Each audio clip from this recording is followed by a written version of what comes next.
What happens when love turns into something dark and scary? When someone you trust becomes dangerous? Today, we're going to tell you a story about a woman who kept a big secret from her husband. A secret that would cost her everything. In the sunny city of Tampa, Florida, there was a neighborhood called Ocean View Estates. Big houses, pretty gardens, and families who seemed to have perfect lives. The kind of place where everyone waves hello and kids play safely in the streets. But sometimes, the most perfect-looking families hide the darkest secrets. And in this house, a secret was growing that would end in murder. Maya and Tony Campbell lived in one of these beautiful homes. They had been married for 10 years and seemed like the happiest couple in the neighborhood. Both Maya and Tony came from Jamaica many years ago with big dreams. They worked very hard and built a successful life in America. Tony owned a swimming pool company. He built pools for rich people all over Florida. Maya worked at a doctor's office, helping sick people feel better. They made good money and bought a house with their own swimming pool in the backyard. Everyone thought they were the perfect couple. They were always smiling, always helping their neighbors, always holding hands when they walked their dog. But sometimes, perfect-looking families have the biggest secrets. Maya had been keeping something from Tony for almost 2 years. Something that would destroy their marriage and change both their lives forever. If you like true crime stories told in simple words that everyone can understand, please hit that subscribe button now. Let me tell you how it all started. Maya loved her new life in America, but she missed Jamaica.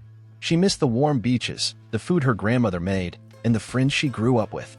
Every year, she would visit her parents who still lived in Kingston, Jamaica. At first, Tony would go with her. They would spend a week visiting family and relaxing on the beach. But as Tony's business grew bigger, he became too busy to travel. So Maya started going alone. Someone has to work to pay for these trips, Tony would joke when friends asked why he didn't go with his wife. But Maya's trips to Jamaica started getting longer and more frequent. First once a year, then twice, then 3 times. Her friends noticed she seemed different when she came back, happier, but also restless, like part of her wanted to stay in Jamaica. What nobody knew was that during one of these trips, Maya ran into someone from her past. Someone who would change everything. His name was Kevin Brown. Before Maya met Tony, before she moved to America, Kevin was her first boyfriend. They had grown up on the same street in Kingston. They went to school together and dated when they were teenagers. When Maya decided to move to America with Tony, Kevin stayed behind. He was hurt and angry that she was leaving him for another man and another country. They didn't speak for many years. But during one of Maya's trips home, she was shopping at a local market when she heard someone call her name. She turned around and there was Kevin, looking almost exactly the same as he did when they were young. "I can't believe it's really you," Kevin said, smiling that same smile she remembered from when they were kids. They talked for hours at a small cafe. Kevin told her about his life. He had tried different jobs but never found success. He had been married once but got divorced. He seemed sad and lost. Maya told him about America, about her job, about Tony. But when she talked about her marriage, she didn't sound very happy. She talked about how lonely she felt, how Tony was always working, how she missed the simple life in Jamaica. "You should come back home," Kevin said, reaching across the table to touch her hand. "Jamaica needs you. I need you." Maya pulled her hand away, but not quickly enough. Something inside her heart woke up, feelings she thought were gone forever. They exchanged phone numbers, just as old friends. But within days of returning to Florida, the text messages started. Simple at first, Kevin sending pictures of Jamaica, Maya responding with memories of places they used to visit together. Soon, the messages became more personal. Phone calls followed, calls that Maya took late at night on her back porch while Tony slept. 3 months later, when Maya returned to Jamaica for what she told Tony was a cousin's wedding, she and Kevin crossed the line from friends to lovers. What had started as innocent conversation became a full love affair. Maya felt alive again, like she was finally able to breathe. Being with Kevin made her remember who she was before America, before responsibilities, before her marriage became more like a business partnership than a love story. But the affair wasn't just about emotions. Kevin had dreams of opening a restaurant in Kingston, but he didn't have money to make it happen. Maya, successful in her American career, had money to help. At first, it was small amounts, a few $1,000s to help Kevin pay his rent, some money for restaurant equipment. But as their relationship grew stronger, Maya sent larger amounts. $5,000 for permits to open the restaurant, $8,000 for renovations, $12,000 for kitchen equipment. Over a year and a half, Maya secretly sent almost $60,000 to Kevin, money that should have been saved for her and Tony's future. When the restaurant opens, you'll come back for good, Kevin would tell her during their secret phone calls. We'll run it together, just like we always dreamed when we were kids. The moment that would eventually lead to Maya's death happened during one of her longer trips to Jamaica.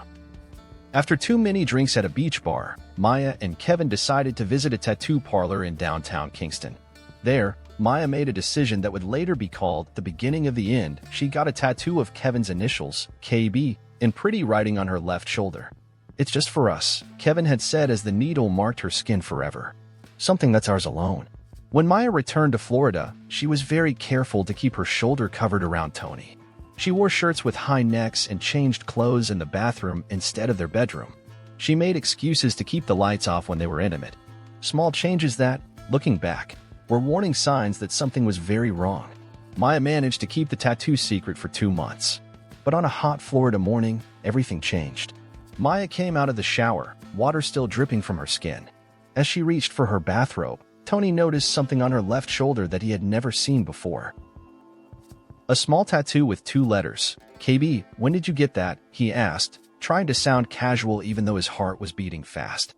Maya's hand flew to her shoulder, panic flashing across her face before she tried to act normal. "Oh, this? Just something silly I got with some girlfriends on my last trip to Jamaica. It's nothing." But the way she quickly covered it, the fear in her eyes, Tony knew something was wrong. That night, while Maya slept, Tony lay awake staring at the ceiling. Those 2 letters burned in his mind. KB. Not his initials. Not any friend she had ever mentioned.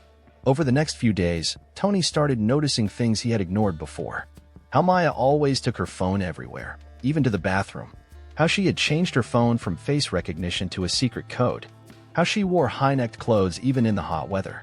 How she ended phone calls quickly when he walked into the room. Tony was a smart man. He checked their bank accounts and found a withdrawal of $7,000 that he didn't know about.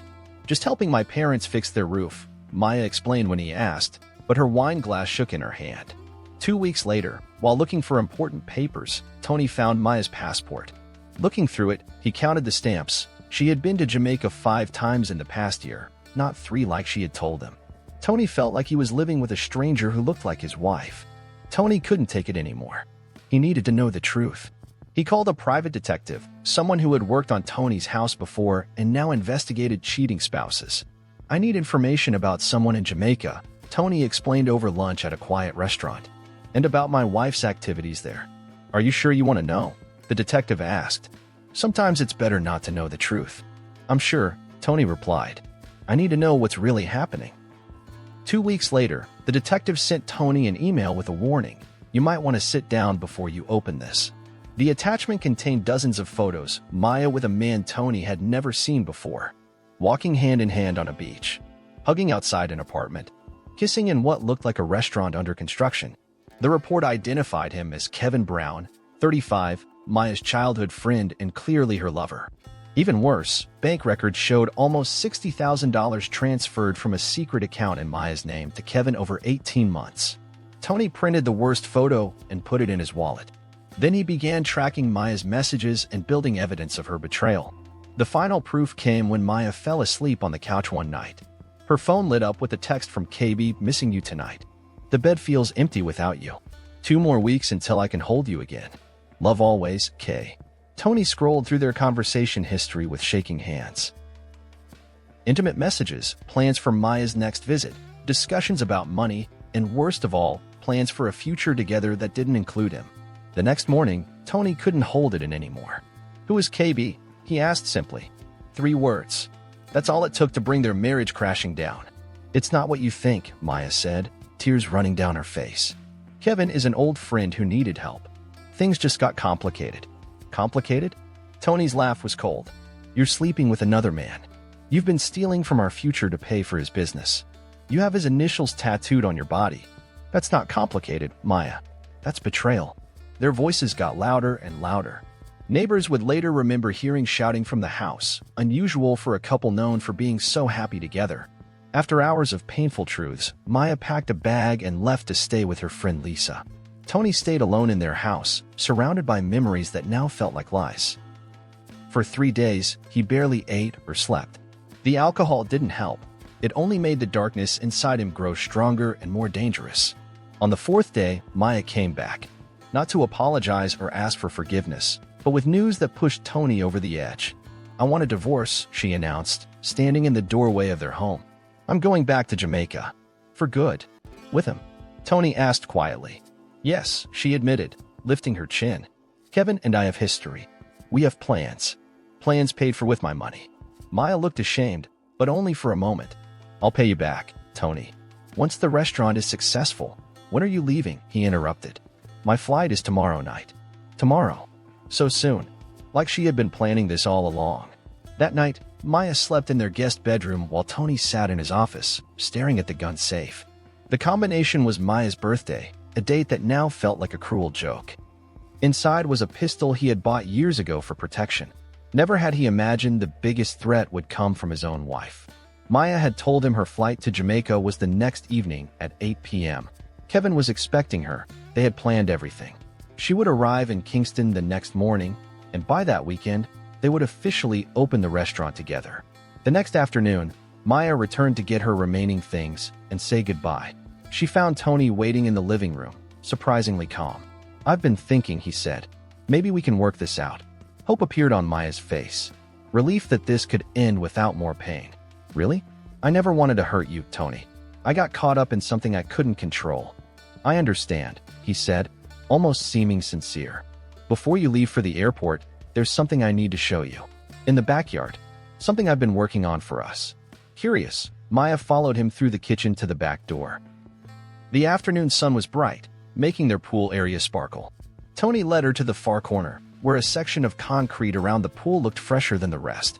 "What am I looking at?" she asked. "Our future," Tony replied. Then, with one quick movement, he pulled the gun from behind his back and fired.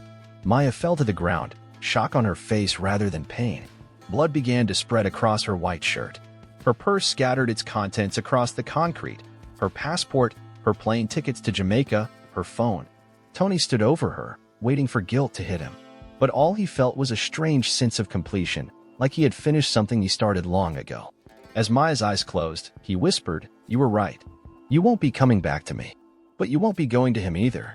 Then he got to work. First, he gathered Maya's purse and its contents. He turned off her phone and threw it in a nearby canal where it would never be found. He put her purse, passport, and plane tickets in his truck. He would dispose of them far from the house.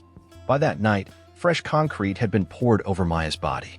By morning, Tony had driven 2 counties away and thrown Maya's purse into a construction dumpster behind a shopping mall. The contents scattered, lost among piles of debris. Maya Campbell, who had planned to start a new life in Jamaica with her childhood sweetheart, had simply vanished. 2 days passed before anyone noticed Maya was missing. Her friend Lisa called Tony, worried.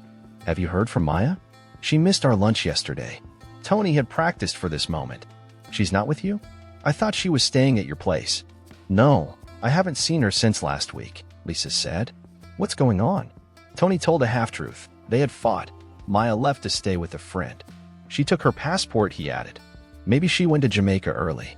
For days later, Tony filed a missing person report. He sat across from Detective Johnson, telling his story with just the right mix of worry and confusion.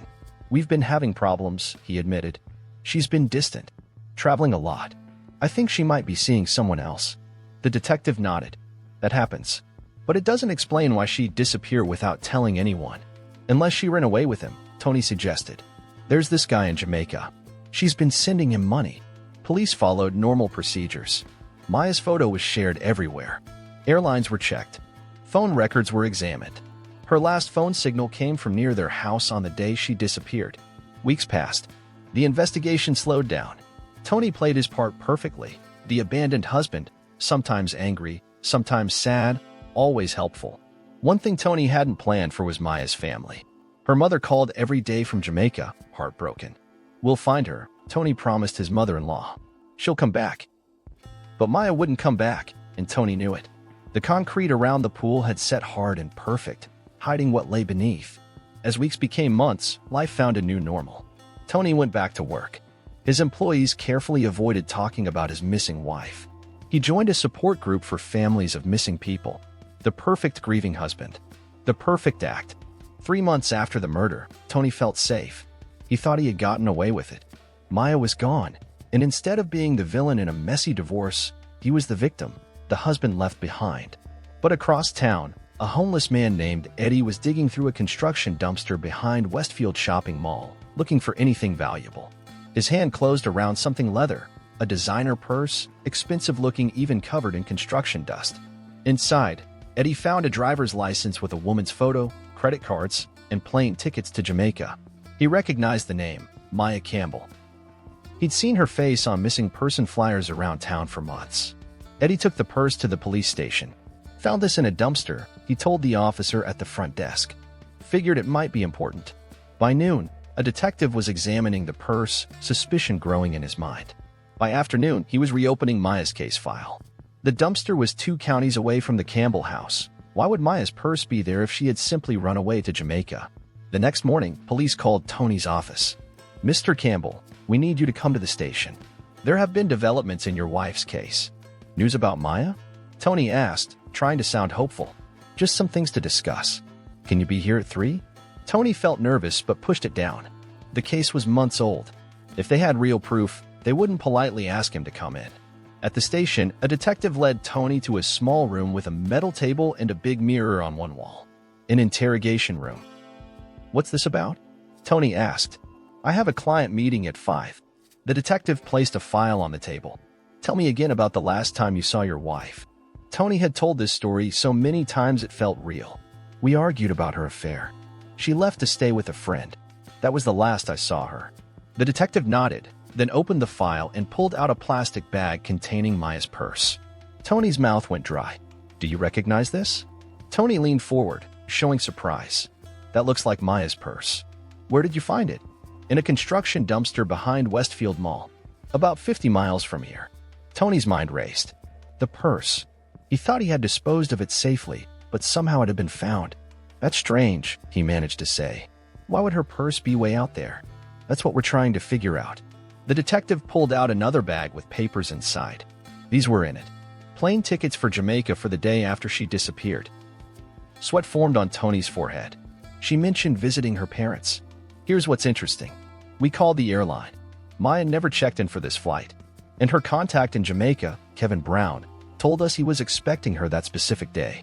They had concrete plans. He was worried when she never showed up." "I told you about him," Tony said quickly. "The man she was involved with." "Yes, very helpful. What you didn't mention was that Kevin says Maya had confirmed she was leaving you permanently. He says she told you this the day she vanished, and that she was supposed to arrive in Jamaica the next morning." The room felt like it was closing in around Tony. "Yes, we discussed divorce," he admitted. "That's what we argued about." "Mr. Campbell, if your wife was planning to leave you and start a new life, why would her purse with her passport and plane tickets end up in a dumpster 50 miles away? And why did her phone go dead that same day?" Tony had no answer. "We're going to need to search your house, Mr. Campbell, especially the backyard." The next morning, police cars filled Tony's driveway. Neighbors watched through their windows as investigators walked through his house to the backyard. They brought special equipment that could see through concrete, cameras that could detect if the ground had been disturbed, tools that could tell if concrete was newer than it appeared. A forensic expert walked slowly around the pool area. She knelt down, running her fingers along the edge where new concrete met old. After an hour of testing, she nodded grimly to the detective. "Mr. Campbell," the detective called Tony outside. "We need to break up this concrete. Want to tell us what we'll find before we do?" Tony's legs felt weak as he walked outside. The yard was full of people, police officers, crime scene workers, forensic experts. All eyes on him. "I don't know what you're talking about," he said, his voice cracking. The detective sighed. "Tony Campbell, you're under arrest for the murder of Maya Campbell." As the detective read him his rights, Tony barely heard the words. His eyes were fixed on the concrete where, months ago, he had buried his wife along with his rage and pain. They found Maya exactly where Tony had left her, buried under the concrete by the pool. The forensic evidence was overwhelming. She had been shot once in the chest. The bullet matched Tony's gun. When they examined Maya's body, they made a horrifying discovery. There was concrete dust in her lungs and traces of wet concrete under her fingernails, evidence that told a terrible story. But the most horrible discovery was that Maya wasn't dead when Tony poured the concrete over her. She had lived for 15 to 30 minutes after being shot, conscious enough to realize what was happening and to try desperately to claw her way out as the concrete covered her. 6 months later, Tony stood trial for first-degree murder. The jury took only 4 hours to find him guilty. The judge sentenced him to life in prison without the possibility of parole. Maya's mother attended every day of the trial, crying for the daughter who would never come home to Jamaica. The Campbell house was eventually sold. The new owners immediately removed all the concrete around the pool and planted a beautiful garden, flowers and trees that would, in time, transform a place of death into something living and beautiful. This story reminds us that sometimes the people closest to us can be the most dangerous, that perfect-looking marriages can hide terrible secrets, and that when trust is broken, some people choose violence instead of walking away. Maya Campbell made mistakes. She lied to her husband and betrayed their marriage. But nothing she did deserved what happened to her. Nothing justified Tony's decision to take her life rather than let her go. In the end, both their dreams died that day by the pool.